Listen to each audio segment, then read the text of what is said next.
Hello guys, hello. Earth signs, Virgo, Capricorn, and Taurus. Welcome dito sa aking channel, Kapalaran 888. Welcome guys. Alamin natin kung anong messages, vibration, gabay energy para sa lahat ng Earth signs.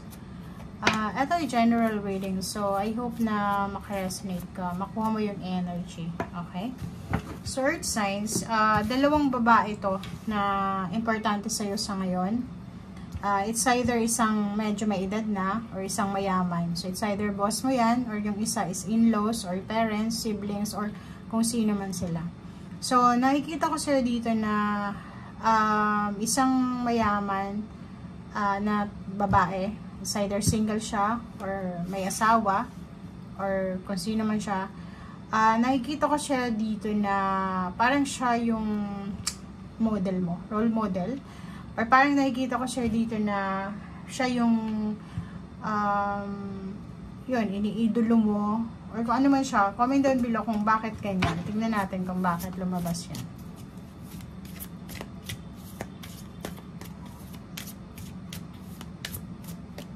Okay. One more. Para makuha natin yung energy. Okay. Oh, NB. Oh. Okay, so yun. Earth sign, Virgo, Capricorn, and Taurus. Wow. So, it's a confirmation of these two cards. Itong two cards din. So, nakikita ko siya dito na parang this weekend, may isang babae. It's either may edad na, isa yung may edad na, yung isa naman is mayaman, na dati ay siguro kinaiingatan mo. Or parang iniisip mo dati na she is super lucky sa buhay niya. It's either financial life or relationship. But this weekend, marirealize mo to. Okay? Marirealize mo na yung taong kinaiingitan mo ay hindi pala dapat kaingitan kasi wala naman siyang dapat kaingitan. Pareho lang naman kayo ng situation. Siguro ang tingin mo, stable siya financial, pero sa katotohanan, hindi naman pala siya stable financial. Dito naman sa mature woman, ganun din. So, parang may isang matalino, isang napaka-wise, isang napaka-stable na babae or kung sino man siya sa buhay mo na parang feeling mo, kaingitan siya ng mga tao. But, sa realidad, parang nakikita mo na, ay, hindi naman pala hindi naman pala worthy na mainggit sa kanya kasi wala namang kainggit-inggit. Parang ganun. So, parang marirealize mo, this weekend na mas lucky ka pala, mas swerte ka pa pala, or marirealize mo this weekend na wala siya nang meron ka, okay? Parang marirealize mo na, mas masaya pa pala yung buhay ko kaysa sa kanya. Parang marirealize mo na boring yung buhay ng taong yan, okay? Two of Earth, nakikita ko siya dito na this weekend, kailangan mong balansehin yung financial mo, yung pagmamanage ng pera, expenses, priority, parang ganun. So, kung naglalaro ka, yung parang sinasayang mo yung financial mo, this weekend, marirealize mo na hindi pala biro yung pera. Kailangan mong i-manage siya ng tama. And, this weekend din, isang financial success, financial gain, success recognition, awards, rewards, or kung ano man tong prosperity and abundance na mamamanifest mo. May posible, like for example, nanalo ka sa isang palaro, sa isang may award dyan, or may prizes, may premyo. And yun, parang nakikita ko na sobra yung confidence sa sarili mo. Sorry. Okay, so number 6, 6 and 8, sinasabi na may good karma. May good karma ka na makukuha sa weekend na to.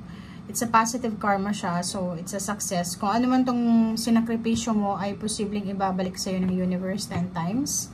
It's either contract signing. Kung may hinihintay kang letter, confirmation, check, pera, lump sum, message from the bank, from lending company, from international, from local, or ano man to na hinihintay mo na mensahe, confirmation answers, or clarification na successful ka, ay posibleng makuha mo na. O, diba? So, this weekend then, this is the start of your life-changing events or life-changing moment, stage, cycle sa buhay mo. So, may magbabago sa buhay mo na positive, and then marami kang marirealize, okay? Sa usaping emotion, sobra kang happy, sobra kang fulfilled, achieved sa emotional mo. Walang masyadong issues sa mag-asawa, walang masyadong issues sa magkakaibigan, sa pamilya. So, sobrang peace at peace. And Page of Earth, so yun. So, makakatanggap ka talaga this weekend ng letter. It's like airmail or mail. So, ihanda mo yung sarili mo. It's either kung medyo bata ka pa and gusto mong mag-aral, nag-apply ka ng scholarship, pwedeng scholarship. Yung iba naman, pwedeng makatanggap kayo ng message of like money, like, so, yung iba sa inyo dyan, yung nag-aantay ng clarity sa ina-applyan nilang trabaho, kung kailan yung interview, kailan yung exam, kailan yung medical or anything. Okay, and 6 of water. Marami kang maaalala from your past. Like yung mga taong naging part ng buhay mo. It's either yung past job, past relationship, mga elders mo na wala na dito sa mundong ibabaw. Yung mga struggles from your past. Kasi itong Page of Earth is para siyang result from hard work. So, syempre, pag nakuha mo yung resulta ng hard work mo, marirealize mo yung mga time or maiisip mo yung mga time na sobrang hirap na hirap ka. So, medyo teary eyes yung kayo na parang maiiyak kayo sa sobrang lungkot and saya. Mixed emotion siya. So, nakikita ko sa'yo dito na mararamdaman mo, marirealize mo na worth it lahat ng sacrifices na ginawa mo. And dito, yung 3 of Earth,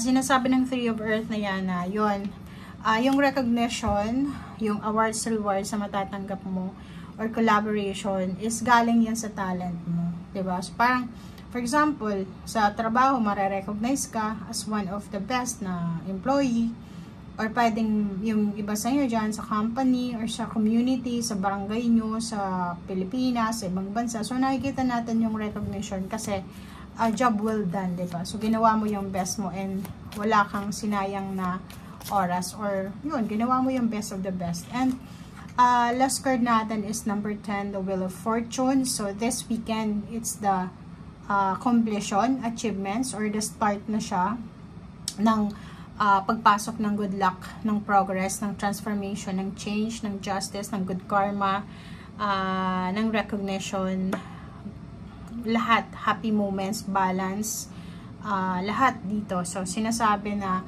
on the way ka na para sa pagiging mayaman, on the way ka na sa pagiging privilege, on the way ka na sa pagkakaroon ng limpak-limpak na salapi. Kasi itong Wheel of Fortune na to is para siyang transformation na parang iikot yung Wheel of Fortune papunta sa'yo. So, lahat ng swerte, isa-shower sa'yo ng universe. Okay? So, thank you guys for watching and see you again.